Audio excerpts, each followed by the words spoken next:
여러분 만약에 어떤 분이 여러분에게 다가가서 선생님의 생각에 돈이 먼저라고 생각합니까? 아니면 사람이 먼저라고 생각합니까? 라는 그 질문을 한다면 여러분 그 질문에 어떤 대답을 바로 하실 수 있겠습니까? 이 한국의 어느 유튜버가 이 젊은 청년들을 대상으로 하는 그 자신의 그 온라인 그 방송에서 한 청취자가 그 댓글창에 유튜버님은 이 사는 동안 돈이 먼저라고 생각하세요? 아니면 사람이 먼저라고 생각하세요? 라는 그 질문을 했다고 합니다. 그래서 그 댓글창에 그 기록된 그 질문을 보면서 너무 뜻밖의 질문에 이 유튜버는 당황할 수밖에 없었고요. 한참 동안 고민을 했대요. 글쎄, 나는 내 인생에 돈이 먼저인가 사람이 먼저인가, 뭐 여러 가지 생각이 있겠죠. 내가 이곳에서 돈을 먼저라고 해야 되나 사람을 먼저라고 해야 되나.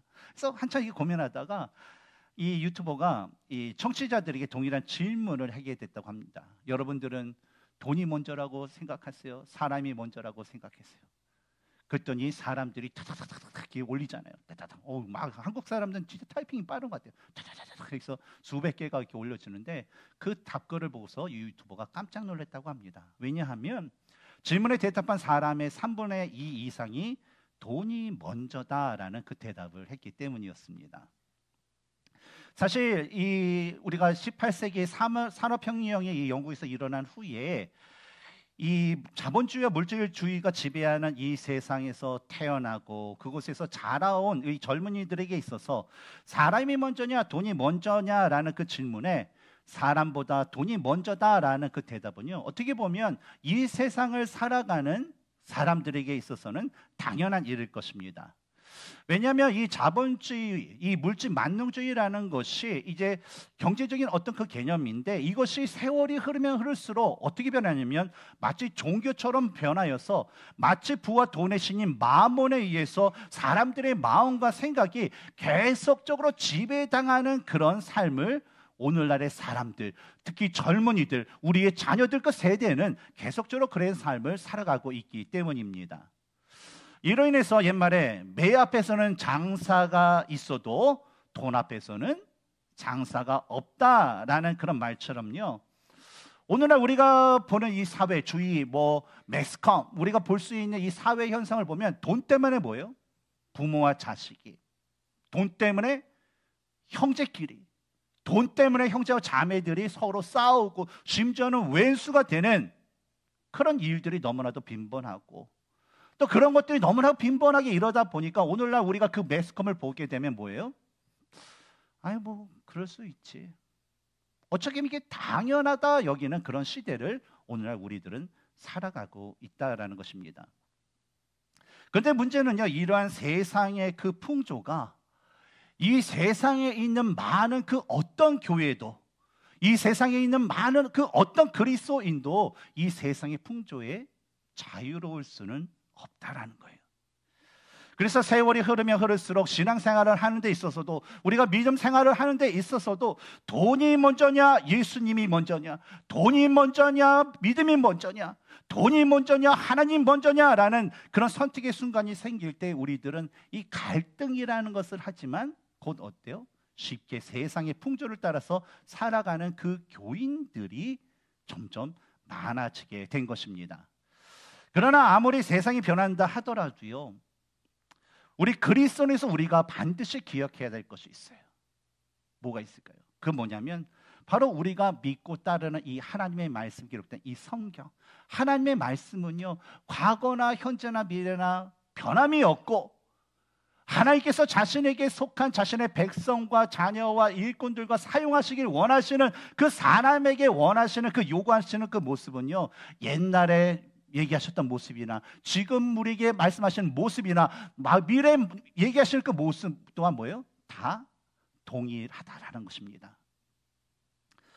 오늘 우리가 나눌 이 비유의 말씀이 이 부자와 거지 나사로의 이야기는요, 아마 제가 생각하기에 때는 삭개오라는 그런 유명한 그 성경 비유의 성경 이야기와 더불어서 모든 그 세대들이 너무나도 잘 아는 그런 이야기라고 저는 생각이 듭니다. 특히 이제 주일학교 때서부터 이제 신앙생활을 교회에서 쭉 했던 분들은 부자와 거지 나사로, 그렇죠? 다른 건 몰라도 뭐 하나님이 태초에 천지를 창조하셨느냐 그 말씀 다음에 많이 하는 것 중에 그 이야기가 바로 오늘 우리가 나눌 이 부자와 거짓 나사로의 이야기일 것입니다. 그리고 기억을 더듬어 보면 이 말씀을 내가 언제 들었는가? 주일학교 때, 또 어느 집회 때, 어느 아무개 목사님이 뭐 하면서 이 말씀의 은혜도 받고 뭐 그런 여러 가지 기억이 있을 거예요. 근데 그 기억을 다 더듬어 보면 이 많은 경우에 이 비유의 말씀이요, 천국과 지옥에 관한 그런 말씀의 본문으로 많이 사용이 됐고 많이 전해졌다라는 것도 우리는 익히 알고 있을 것입니다. 그러나 하지만 우리가 성경을 우리가 배우면 배울수록 또 공부하면 공부할수록 오늘 우리가 나눌 그 본문을 조금만 우리가 더 자세히 살펴보고 조금만 더 우리가 공부해 보면 우리가 오늘 나눌 이 부자와 거짓 나사로의 이야기의 그 초점이 바로 천국과 지옥 가는 그런 이야기가 아니다라는 것을 알 수 있어요. 왜냐하면 여러분 16장에 기록된 그 말씀을 보면 어떤 말씀이 있었나요? 지난 시간에 한번 저와 함께 나눴죠. 어떤 비유? 예수님께서 제자들에게 말씀하셨는데 두 가지의 비유를 주셨어요. 그래서 그 첫 번째 거를 했는데 그것이 바로 옳지 못한 청지기의 비유입니다. 기억나시죠? 그 불의한 청지기의 비유. 예. 근데 그 비유에 그 말씀하셨던 그 예수님께서 갑자기 뭐 부자는 지옥에 가고 거지는 뭐 천국에 간다라는 그 말씀하셨다라는 것은 그냥 문맥상으로도 어때요? 이것이 맞지 않는 거예요. 맞지 않는 좀 어이없는 그런 말씀이고, 또 이 말씀은 뭐예요? 실제적인 이야기예요? 아니면 비유의 말씀이에요? 비유의 말씀이라고 볼 때에 갑자기 우리가 이 문자 그대로 부자는 지옥에 가고 가난한 사람은 거지는 천국에 갔다라는 것으로 우리가 이해하면 그것은 잘못된 초점을 가지고 잘못된 이해를 하고 있다라는 것입니다. 따라서 우리는 이 문맥을 통하여서 이 비유의 말씀을 통해서 예수님께서 과연 어떤 말씀을 우리에게 전해주고자 하시는지에 대한 것에 우리는 집중을 할 필요가 있다라는 것이죠. 여러분, 예수님께서 자신이 이제 구속의 날, 부활과 승천의 날이 가까웠다라는 것을 익히 하시고 이제 제자들을 이끌고 이제 예루살렘을 향하여서 가시게 되었습니다. 그렇죠? 근데 예수님께서 그 예루살렘을 향하며 가시면서 제자들에게 가르쳐 주시고 제자들에게 훈련시켜 주시고 제자들에게 알리고자 했던 그 모든 것들의 그 중심이 뭔지 여러분 기억나세요? 바로 제자도라는 거예요. 제자도라는 것이 무엇입니까? 제자로서 어떤 믿음을 가져야 된다, 태도를 가져야 된다, 삶을 살아야 된다 하면서 제자로서 살아갈 때 필요한 그 모든 것들에 대해서 예수님께서 길을 갈 때마다, 어느 마을에 갈 때마다, 무슨 사건이 있을 때마다 얘기한 것이 뭐라고요? 제자도라는 거예요. 그래서 우리 지난번에 예수님께서 제자도에 관련한 그 말씀을 하셨던 것이 바로 하나님을 부자로 또 제자들을 청지기로 비유한 그 말씀에서 청지기라는 그런 한 사람, 그 사람을 초점에 맞춰서 제자들이 가져야 할 재물관이 무엇인가라는 것에 대해서 우리에게 말씀을 주셨던 것이었습니다. 그리고 오늘 이 본문에서 이어지는 그 본문에서 보면 부자와 거짓 나사로의 이야기에서는 또 다른 인물에 이 초점을 맞춰 주시면서 제자들이 가져야 될 그 재물관이 무엇인가에 대한 것을 다시 한번 제자들과 그 주위에 모인 그 모든 사람들에게 말씀을 해주시게 된 것이에요. 그렇다면 우리가 먼저 살펴봐야 될 것은 예수님께서 말씀하시는 이 이야기가 어떤 이야기라고 했죠? 비유의 이야기다라는 거예요. 비유는 뭡니까? 어떤 그 팩트를, 어떤 그 메시지를 하기 위해서 여기서 누군가를 비유하여서 계속 등장해서 얘기를 하는 거잖아요. 그러면 우리가 비유의 이야기를 우리가 해석할 때에 가장 먼저 해야 될 건 뭘까요? 이 비유에 등장하는 인물이 과연 누구를 가리킬까라는 것에 대한 그런 공부가 필요합니다.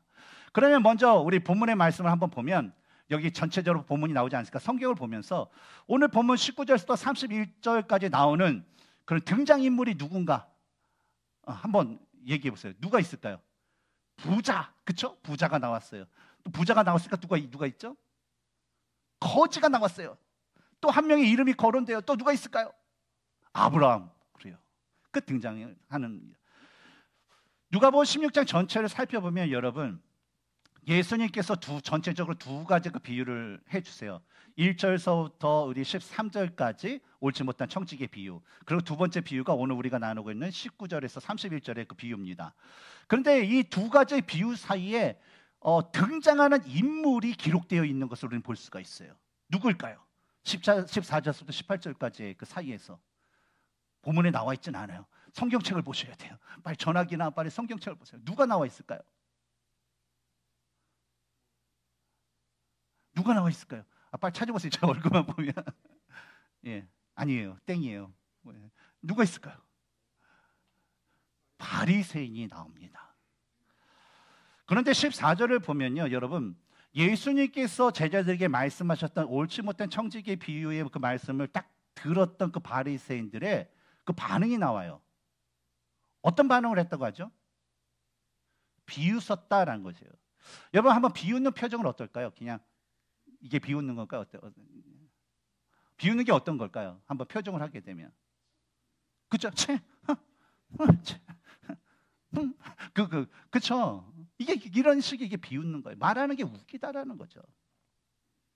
근데 여러분, 그들이 예수님의 말씀을 비웃는 것은요, 평소대로 그들이 하던 습관대로 그 예수님의 그 말씀을 그저 자신의 생각과 판단대로 그냥 받아들였기 때문에 보일 수밖에 없는 그런 반응이었다라는 것을 여러분 기억해야 됩니다. 여러분 복음서에 기록된 이 바리새인들의 그 말씀을 보면 여러 가지 바리새인들의 이야기가 나왔어요. 근데 바리새인들 긍정적인 그 평가에 대한 그 이야기가 뭐가 있을까요? 바리새인. 뭐 하나님의 말씀을 너무나 잘 알았다. 그렇죠. 긍정적이죠. 하나님 말씀 너무 잘 아는 거. 또 이들이 그 말씀을 율법을 너무 잘 지켰어요. 좋은 거죠. 예, 그 좋은 거예요. 근데 또 다른 거 좋은 거 한번 좀 찾아보려면 또 뭐가 있을까요? 없더라고요, 저는요. 그 다음에 나머지 그 평가들을 보면요, 그냥 다 뭐예요? 그냥 부정적인 평가가 기록된 게 이 바리새인이었다는 것이죠. 심지어 오늘 본문에서 예수님께서 누가복음 16장 14절부터 18절에 있는 그 말씀에서 말씀하신 것만 봐도 바리새인들의 그 부정적인 평가가 나와요. 뭐냐면 14절을 보면 바리새인들은 돈을 좋아하는 자다. 근데 이 영어로 보면 그 money lover예요. 좋아하는데 얼마나 좋아하냐면 사랑하도록 좋아하는 거예요. 제가 이전에 다녔던 교회에 제가 모셨던 이 담임 목사님과 우리 성도님들은 대부분이 남자분들은 축구를 너무 좋아했어요. 근데 축구를 그냥 좋아한다라는 게 아니라 그분들은 사랑하는 사람들이에요. 왜 그러냐면 축구공만 보면 가슴이 설레요. 이거를 비껴 찰까 찍어 찰까 스핀을 어떻게 먹힐까 하는 왠지 막 그 공만 보면 그렇게 하고 싶은 어떤 그 설레이는 그 마음이 있었다는 거예요. 이것이 뭐예요? 사랑하는 마음이라는 거예요. 예전에 우리가 연애 시절 때 여러분의 그 배우자를 만났을 때 남편과 아내 할 때에 처음 이렇게 보면 그분만 보면 가슴이 쿵쿵쿵 떨렸죠. 안 떨리셨던 분 한번 손 들어보세요. 다 떨렸죠. 이분만 보면 왠지 사랑하니까 너무 좋으니까 막 그런 마음. 근데 오늘날 오늘 본문에 나오는 이 바리새인들은 뭘 좋아했다고 그렇게요? 돈을 좋아했다고 그래요. 또한 평가를 보면 종교적인 행위로 사람들에게 높임을 받으려는 그 교만한 자들이었고요. 그들은 또한 율법에 대한 해석을 자신의 그 편의대로 뜯어 고쳐 사용하는 자들이었다라는 거예요. 특히 본문에 이렇게 보면 18절에 보면 갑자기 비유의 그 말씀을 하는 도중에 이혼과 재혼에 대한 그 말씀을 언급하시는 것을 볼 수가 있어요. 그래서 이것을 볼 때에 아니 뭐 뜬금없이 갑자기 뭐 이혼 얘기하고 율법 얘기 나고 왜 이게 무슨 얘기인가라고 우리는 생각할 수가 있다라는 거예요. 근데 예수님께서 이런 이혼과 재혼의 이야기를 한 것은 뭐냐면 이 바리새인들이요, 이 이혼과 재혼에 대한 그 율법 규정도요, 그냥 자신의 그 마음대로 뜯어 고쳐서 사용했던 그런 것들이 너무나도 그 당시에 심했다라는 거예요. 한 가지 예를 들면 이혼을 하려고 하는 그 규정을 만드는데 어떤 규정을 했냐면 자기 마음대로 우리 아내 진짜 음식 맛이 없어, 음식 솜씨가 없어. 그러면 그걸 뭐요? 이혼 규정에 음식을 못하는 아내는 이혼해도 된다라는 규정을 넣은 거예요. 우리 아내가 목소리가 너무 한마디만 하면 옆집 사람이 들을까 봐 창피해. 그러니까 뭘 집어넣었어요? 그 규정에 목소리 큰 아내도 이혼의 조건이 된다. 그리고 여러분 또 뭘 넣고 싶으세요? 우리 남편분들. 예? 없어요? 없으면 할렐루야. 그러니까 그 당시 사람들은 그런 거예요. 뭐 잔소리하는 아내 좀 그렇다, 뭐 일을 가는 뭐 아내 뭐 하여튼간 뭐 여러 가지를 넣어서 그것을 규정을 삼아서 뭐예요? 자신이 합당한 이혼을 한다라고 이혼을 하고 이혼을 하니까 뭐예요? 또 자기 마음대로 결혼하는 것이 당시 시대 바리새인들의 모습 속에 너무나도 많았다라는 것입니다. 그러니까 이 바리새인들은 뭐예요? 진짜 이 말씀을 그냥 하나님의 말씀을 지킨다고 하지만 사실은 하나님의 말씀을 지킨 게 아니라 지멋대로 지키는 그런 자들이었다라는 것을 말씀하고 계신 거예요, 예수님이요. 그리고 특히 옳지 못한 청지기 비유의 그 말씀을 듣고 이 바리새인들이 비웃은 이유는요, 뭐 청지기가 당시에 뭐 청지기가 주인의 허락 없이 뭐 자신에게 주어진 어떤 권위로 어떤 빚진 자들의 빚을 감면해 준다? 그런 것은 있을 수 없는 일이었어요. 그리고 또한 제 주인의 재물을 더 늘리기보다 손해를 끼치는 것, 이자를 많이 받도록 해놨는데 그것을 감면해서 손해를 준다라는 것은 뭐냐면 바로 주인을 저주하는 것처럼 여겨졌기 때문이었습니다. 왜냐하면 14절에서 예수님이 바리새인들에 대해서 돈을 아주 사랑할 정도로 좋아하는 자다라고 말씀하신 그 이유는 뭐냐면 이 바리새인들은요 바로 돈, 부한 것, 이 모든 것들을요 바로 하나님께서 자신에게 주신 축복이라 여겼기 때문이에요.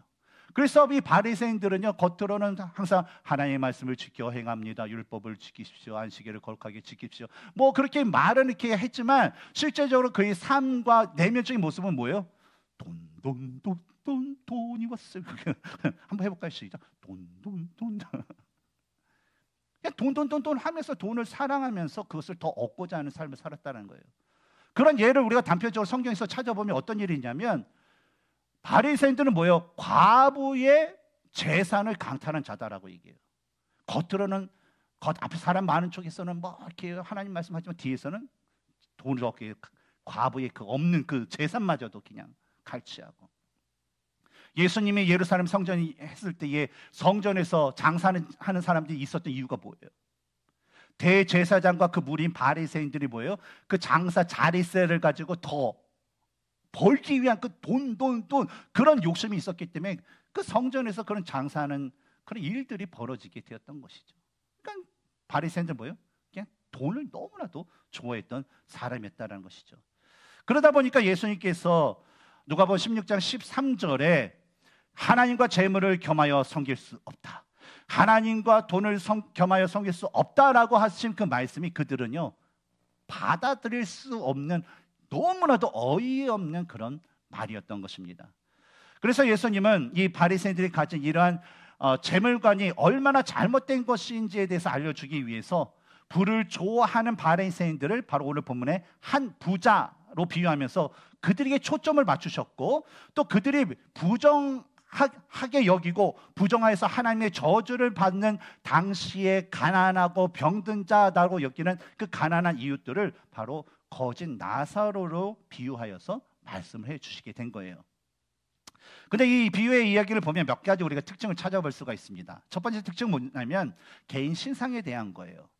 이 부자와 거짓 나사로의 그 신상에 대한 것을 보면 부자의 이름은 언급이 되어 있나요? 없나요? 없어요. 반면에 거짓은 뭐라고 합니까? 나사로라고 구체적으로 말하는 것을 볼 수가 있어요. 신기하지 않습니까? 부자는 이름이 언급되지 않는데 거짓은 나사로다라고 분명히 되어 있고요. 또 두 번째 특징을 찾아보면 살아있을 때 부유했고 또 죽어서도 호화로운 그 장래를 치렀던 이 부자가 죽은 후에는 뭐예요? 어디로 갔어요? 음부, 바로 지옥에 가서 괴로움을 받게 되었지만 거짓은 비록 어때요? 살아있을 때는 굶고 병들어서 고통스러운 삶을 살았지만 죽은 후에는 아브라함의 품에서 위로를 받게 되었다라는 그런 특징이 있습니다. 그렇죠? 또 세 번째로 찾아보면 뭐냐면 부자는 생전에 가지고 있었던 어떤 그 태도나 또 태도가 죽었을 때도 어때요? 그가 가진 그 소유는요 살아있을 때나 죽었을 때나 변함없이 동일하다라는 것을 우리는 찾아볼 수가 있다는 거예요. 당시 이 유대의 부자들은요 당시의 당시에는 유행이 어디서부터 올까요? 요즘은 유행이 어디서 옵니까? 예전엔 미국에서 한국으로 갔는데, 그렇죠? 그런 거 있잖아요. 큰 강대국에서 선진국에서 유행이 떠나갑니다. 그래서 당시 유대인들은요, 로마 제국, 이 세상을 통치한 로마 제국의 그 유행을 따라서요, 그 당시에 가장 화려하고 비싼 겉옷인 이 자색옷, 이 빨게 물들인 그런 옷, 황제들이나 입는 그런 옷, 이 옷과 또 가장 좋고 비싼 속옷인 고운 배옷을 입으면서 날마다 자신의 어때요? 잔치, 자신의 그런 돈으로 호화로운 그 잔치를 열리면서 날마다 즐기는 그런 삶을 살아가고 있었습니다. 우리도 그렇잖아요. 유행에 따라서 뭐가 좋다 그러면 뭐, 그렇죠? 탁탁 사는 거. 근데 사실 이 서민이나 어떤 그 가난한 자들의 그 관점에서는요, 이 부한 사람들, 부자들이 입는 옷들, 또 부자들이 행하는 어떤 그 잔치, 파티 같은 그 모습을 보면 좀 사치로 그 보이는 그 경우가 있어요. 어떻게 저 사람들 저렇게 사치하지? 막 그러면서. 근데 입장을 바꿔놔서 부자의 그 관점에서 그것을 보면요, 과연 그게 사치라고 생각을 할까요? 제가 볼 때 부자의 입장에서는요, 그냥 자신의 부에 맞게끔 내가 있으니까 뭐 그래서 명품 뭐 좋은 거 내가 사 입고 있으니까 내가 좀 파티를 하면서 즐기는 것, 그냥 그럴 뿐이라는 거예요. 결코 사치가 아니라는 것입니다. 특히 이 유대 부자들의 경우에는요, 이 바리새인들이 가지고 있었던 부는 곧 하나님의 축복이다라고 여기는 그런 것들이 많았어요. 이 바리새인들이 돈 하니까 이 바리새인들 중에서 많은 사람들이 부자였기도 했었어요. 그래서 이 부자, 그러니까 뭐예요? 부는 하나님께서 주신 축복이다. 근데 이 부를 가지고 내가 좋은 옷을 입고 좋은 것을 먹고 또 파티를 하면서 지내는 것은 그들의 입장에서 뭐냐면, 하나님께서 나에게 주신 이 부 축복을 내가 감사함으로 표현하는 그런 행위, 삶의 모습이다라고 얘기할 수 있는 거예요. 그렇지 않습니까? 우리가 자녀들에게 좋은 것을 이렇게 주잖아요. 뭐 옷도 주고 뭐 아이폰도 주고 뭐 물건도 주고 하면 아이들이 그거를 마음껏 즐기고 입고 뽐내고 막 그러는 모습이 좋아요. 이것은 뭐 그러니까 좀 이렇게 박스에다 담궈 놓고 1년에 한 번씩 이렇게 한번 보고 그런 게 좋아요. 부모님들 어떠세요? 애가 그것을 막 즐겨 기뻐하고 그 사용하고 입고 막 그런 거 좋아하잖아요. 그러니까 바리새인도 어때요? 하나님께서 주신 부의 축복을 내가 이렇게 즐기는 것을 하나님께서 기뻐하신다라고 여길 수 있었다라는 것이죠. 근데 문제는 우리가 부한 거와 가난한 것에 초점을 맞추면 안 돼요. 여러분, 부하다고 나쁜 거 아니에요. 성경에서 부자는 천국에 가는 게 낙타가 바늘길 들어가는 것보다 어렵다라는 그런 말씀처럼 부자에 대한 부정적인 얘기가 있어서 그런데 사실 여러분 믿음의 조상 아브라함, 이삭, 그렇죠? 야곱, 요셉, 그다음에 욥, 믿음의 사람들 뭐예요? 다 부자였어요. 그것도 가장 큰 부자. 그러니까 부자라서 지옥 간 것도 아니고 거지라서 천국 간 그런 것도 아니에요. 그러니까 있고 없고의 관점에 대해서 우리가 이 본문을 보면 안 된다는 거예요. 근데 우리가 봐야 되는 것은 뭐냐면 거지 나사로의 등장을 통하여서 왜 이 부자가 음부에 갔는지에 대한 것을 우리가 바라봐야 된다는 거예요. 그래서 우선은 우리 부자와 거지 나사로의 그 관계성에 대해서 한번 살펴보겠습니다. 첫 번째로 우리가 관심 있게 볼 것은요, 우리가 좀 전에도 나눴듯이 부자의 이름에 대해서는 언급이 없는데 거지는 바로 이 나사로, 바로 하나님이 돕는 자라는 그 뜻을 가진 나사로의 이름을 가졌다라고 기록되어 있다라는 거예요. 부자는 이름이 언급되어 있지 않는데 거지는 나사로다라고 언급된 것은 뭐냐면, 이 저자가 이야기하는 것은 뭐냐면 나사로가 비록 먹을 것이 없을 정도로 가난하고 가족들에게 버림을 받을 정도로 병들었지만 그는 뭐예요? 그의 이름처럼 하나님이 돕는 자로서 하나님의 그 도우심을 바라며 그분과의 그런 관계를 누리면서 살았다라는 것, 살았던 사람이다라는 것을 우리에게 알려주기 위해서 이렇게 기록했다라는 것을 우리는 추측하여 알 수 있습니다. 또 우리 두 번째로 관심 있게 볼 것은 보면 23절과 24절에서 이 부자가 음부에 떨어졌어요. 음부에 떨어져서 근데 저기 멀리를 보니까 아브라함이라는 분 같이 계신 분이 있는데 그분 품에 자기가 알던 그 거지가 안겨 있었다라는 걸 알았다는 거예요. 그리고 또 한 가지 뭐냐면 그 안긴 거지의 이름이 나사로다라는 것도 이 이 부자가 알고서 그 나사로를 통해서 어떻게 해 주십시오라는 그 부탁을 했다라는 것을 볼 수 있다는 것이죠. 근데 이미 그 거지, 내가 알았던 거지고 그 거지의 이름이 나사로다라는 것을 이 부자가 음부에서도 알았다는 것은 그가 살아 있었을 때에도 이 거지를 알았다라는 거예요, 몰랐다라는 거예요? 알았다라는 거예요. 그의 그 거지의 이름이 나사로라는 것을 알았다라는 거예요, 몰랐다라는 거예요? 알았다라는 것이죠. 그리고 나사로가 이 부자의 집 대문 앞에 버려졌지 않습니까? 그래서 하루 종일 뭐 온종일 뭐 며칠 계속 있었던 것 같아요. 근데 우리가 사극에서도 봐도 뭐 장렬히 왔던 각소리 하면서 밥 주세요 막 그러면 어때요? 주인들이 어서 오세요 밥 주세요 막 그렇게 하나요? 야 돌쇠야 좀 쫓아내 막 그러잖아요. 그리고 대문 앞에서 한 푼만 주세요. 이게 상처도 많고 막 그렇게 하는데 상처 있어요. 그러면 일반적으로 어떻게 하나요? 야 말세야 여기 좀 쫓아내. 그러면서 어때요? 그냥 쫓아내는 게 일반적이다라는 거예요. 그런데 오늘 본문을 보면요, 이 나사로가 부자의 대문에 버려져 있음에도요, 이 부자는요 그 종들을 시켜서 뭐 다른 곳으로 이 거지를 쫓아내지 않았다라는 거예요. 근데 저는 이것을 보면서 왜 그랬을까라는 걸 때, 이 살아있을 때 이 거지가 그 마을 같이 자라났던 그 일명 지인이라는 것을, 지인이었기 때문에 아유 그래 뭐 네가 저렇게 굶고 하는데 어디 가겠냐, 그래 에휴 그냥 냅둬, 야 쟤 건들지 마, 그러면서 어때요? 그냥 이 거지를 내놓았다는 일종의 이웃이었다라는 것을 우리는 추측하여도 알 수 있을 것입니다. 그렇다면 우리가 이번에 살펴봐야 될 것은 뭐냐면, 부자와 거지 나사로의 관계에서 생긴 문제가 무엇이었느냐라는 거예요. 부자와 나사로의 관계성을 보면요, 부자가 이미 나사로를 알고 있었고 그의 형편들도 알고 있었다는 거예요. 그러나 그런데도 불구하고 부자가 이 거지 나사로에게 행한 것이 무엇이었습니까? 배고픔이 없어서 쫄쫄 굶어서 곧 죽을 것 같은 그런 모습, 상처가 투성이어서 어려움을 당하고 있는 이 형제 나사로가 자기 대문 앞에 누워 있는데 부자가 그에게 해준 건 뭐가 있을까요? Nothing. 아무것도 없어요. 진짜 냉수 한 그릇, 진짜 이거는 그 누구나 줄 수 있으니까 냉수 한 그릇도 이 부자는요 이 거지한테 주지 않았다는 거예요. 심지어 더럽고 부정한 동물로 여겼던 개, 오늘날 우리 애완견에서 예쁘잖아요. 예뻐서 야 이렇게 하면 이거는 그렇게 핥으면 어때요? 아유 귀여운 거 하면서 침 좀 닦고, 그쵸? 개가 이렇게 하면서 귀를 예쁘게 하는데, 당시 유대에서는 개는요 부정한 동물이었어요.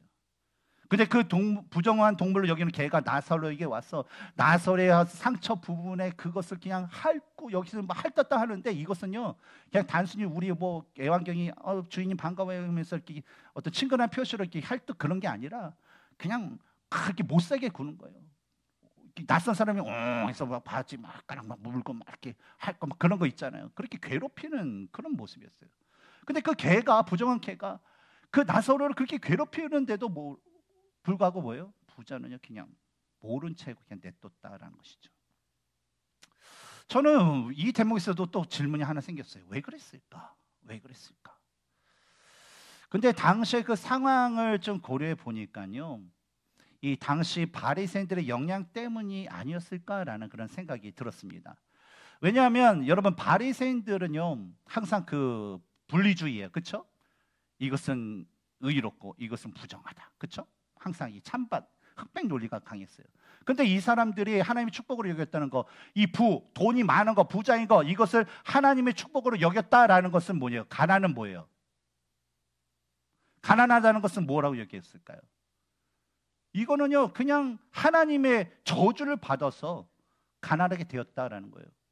그래서 성경에서도 우리가 곳곳 보면 예수님께서 모든 세리와 죄인들과 식사하시는 것을 보고 바리새인들이 불쾌하게 여겼다, 막 그런 대목 보셨잖아요. 그런 이유는 벌써 죄인들이라는 것은 뭐 도둑질하고 강도짓하고 뭐 그런 죄인들이 아니라 사회적인 약자를 얘기하는 거예요.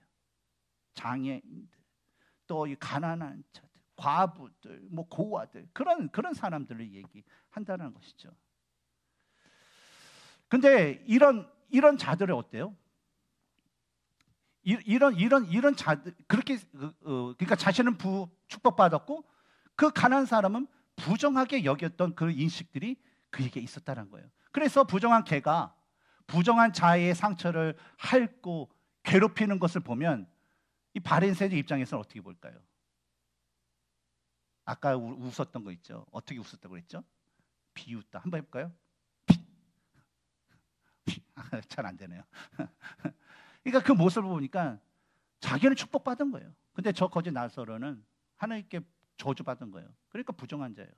그러니까 부정한 개가 부정한 자를 핥고 괴롭히니까 어떻게 보는 거예요? 쌤통이다. 야, 너는 그렇게 당해도 돼. 야, 에이, 그렇게 살아. 그냥 그러면서 그대로 그냥 내버려 둔 것이 되겠죠.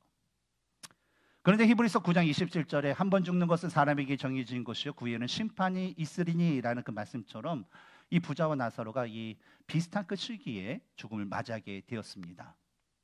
그리고 23절을 보면 각자 그들의 행위대로 그들은요 하나님의 심판을 받아서 이 부자는 음부 지옥에 떨어지고 나사로는 아브라함의 품이 상징하는 바로 천국 하나님의 그 나라에 들어갔다라고 말씀합니다.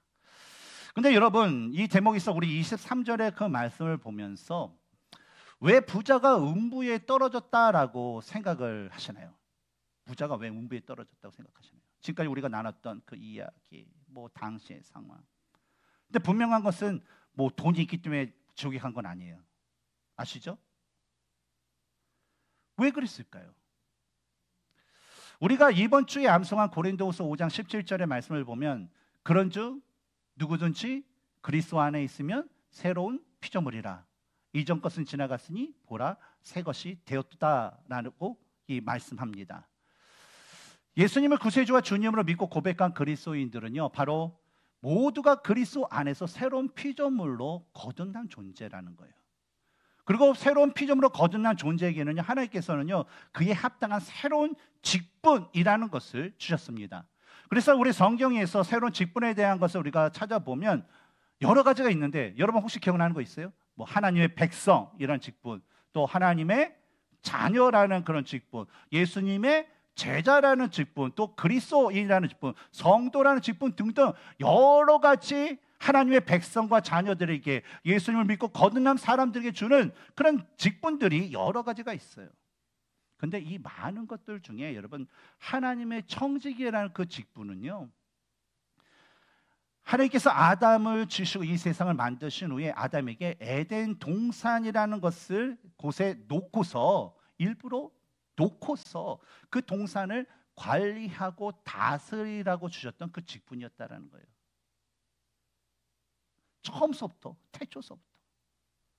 그러니까 하나님의 백성이라는 사람들, 예수님을 믿는 그리스도인이라는 사람들은요 다 어떤 직분을 갖고 있다는 거예요? 하나님의 청직이라는 그 직분을 갖고 있었다는 거예요. 한번 옆에 사람들 보면서 리마인드 한번 시켜주시기 바랍니다. 당신은 하나님의 청직입니다. 네. 네, 아멘 한 분 나왔네요.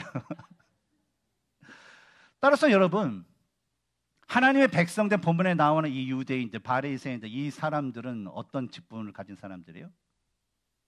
하나님의 청직이었다는 거예요. 부하든 가난하든 뭐 건강하든 병들었든 지식이 많든 적든 뭐 세상의 어떤 그 조건과 상관없이 하나님의 당시의 유대인들이나 오늘날 예수 그리스도를 믿는 모든 그리스도인들은 뭐예요? 하나님의 청직이었다는 거예요. 그래서 우리가 청지기에 대한 것을 우리가 몇 번 같이 나눴는데 청지기는 어떤 사람들입니까? 바로 자신에게 주어진 것이 자신의 것이 아니라 바로 하나님의 것이다라는 것, 주인의 것이다라는 것을 아는 사람. 그래서 그 가진 것을 뭐예요? 주인의 뜻에 맞고 주인에게 유익을 주고 주인에게 영광을 돌릴 수 있는 그 일에 있어서 자신이 가진 어떤 힘과 능력과 마음과 정성과 시간과 뜻과 기타 등등 에브리띵 우리가 가진 그 모든 것들을 다 써야 하는 사람들이라는 것이죠. 근데 간단하게 말하면 여러분 하나님의 청지기라는 직분은요 하나님을 사랑하고 이웃을 사랑하는 일에 그 모든 것들을 다 쏟아 부어야 하는 사람들이다라는 거예요. 그러나 여러분 본문에 나오는 부자는 어떻게 했을까요? 부자 유대인이죠. 뭐 또 비유적 바리새인이죠. 근데 이들의 모습은 어땠어요? 하나님의 청지기라는 자신의 직분을 알지 못했어요. 그래서 하나님께서 그에게 맡겨놓은 그 재물을 가지고 하나님의 뜻이 아닌 바로 자신의 것이 그냥 자신만을 위해서 사용을 했다라는 거예요. 언제까지? 죽을 때까지. 이웃인 나사로가 굶주려 있고 병들어 지금 고통받고 오늘 내일 하고 있는데 하나님의 그 명령과 뜻보다는 자신이 가진 그 그릇된 어떤 율법적인 것들, 부한 거는 하나님의 축복이고 가난한 것은 저주다라는 이상한 그런 어떤 그 정신적인 그런 축복, 그러면서 스스로 우월되는 그 교만함에 빠진 삶을 바로 이 부자는, 바리새인들은 살아가고 있었다라는 거예요.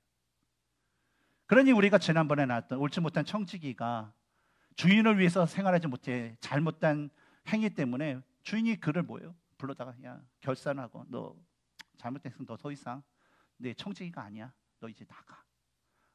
라고 하면서 그를 쫓아냈던 것처럼요. 오늘 본문에서 주인이신 하나님의 뜻에 합당하게 재물을 사용하지 않는 부자 역시 뭐예요? 하나님의 심판을 받고 하나님의 집에서 쫓겨나 결국 음부, 지옥에 빠져서 영원토록 괴로움을 당하게 되었다는 것입니다. 근데 저는 여기 여러분 이 부분에서 이 부자가 바리새인을 얘기한다고 했죠. 그렇죠? 당시에 믿는다는 유대인들이라고 했죠. 근데 이들이 음부에 빠졌다라는 거예요. 근데 저는 이 대목을 보면서 당시에 유대인들, 바리새인들, 하나님을 안다라고 하는 이 사람들이 사실은 하나님을 안다라고 말은 하고 뭐 종교적인 행위를 했지만 실제적으로 그의 마음과 믿음의 내면적은 뭐예요? 하나님을 알지 못하고 믿지 않았다라는 거예요. 그러니까 지옥에 빠진 거예요. 오늘날에도 제가 종종 얘기했지만 여러분 말뿐이 그리스도인들 얼마나 많아요. 종교적인 행위를 하는 그리스도인들 얼마나 많아요. 그러나 하나님 심판할 때는 그 내면을 가지고 다 드러나요.